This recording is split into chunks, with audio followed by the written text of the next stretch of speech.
Hello? Hello, bro. Oh, napatawag ka? Alam mo yung secret na nabanggit mo sa akin? Oh. Nasabi ko kasi kay Robert eh. Ha? Oo, sorry. Bakit? Kala ko kasi alam na niya Ba't eh. mo sinabi? Sorry talaga eh. Bro, sa'yo ko lang sinabi yun. Sorry, bro. Sorry. Sorry. Bro naman, bro. Bakit mo naman sinabi, bro? Bro, alam mo, Oh.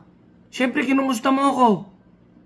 Bro, very valuable sa akin yung chismis na yun, bro. Ang pinakamainit at pinakabagong chismis. Sa'yo ko lang sinabi, bro. Syempre, yun ang pinaka-valuable sa buhay ko ngayon eh. Bro, yun lang ang meron ko. Very valuable. Kinukumusta mo ako? Ilang oras tayo magkasama nagmumotor? Oh, syempre sasabihin ko yung pinakamahalaga. Ito problema. Ba't mo sinabi? Wala, bro. Naipit na eh. Oh, anong sabi? Nagulat na din. Bro, ganito yan. Alam mo, ang chismis, parang yan isang rare collection o kaya isang diamante, bro. Kapag lahat meron, bababa ang value. Sa'yo ko lang sinabi yan, bro.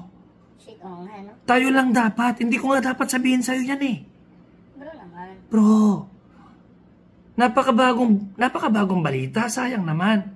Bro, ganito. Tawagan mo. Oh, tapos. Sabihin mo, tawagan mo si Jericho kamo. Sabihin ko, hindi totoo. Bro, napakabago naman yung value naman ng chismis natin, bro. Sayang naman, bro. Medyo patagal-tagalin muna natin. Pag kumalat na yan, wala nang kwenta. O wala na tayong hinahawakan. Wala nang value na naman yung ano natin, bro. Sige. Okay?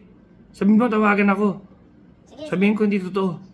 Ano muna natin, huwag muna natin sabihin na, ano yan, bro.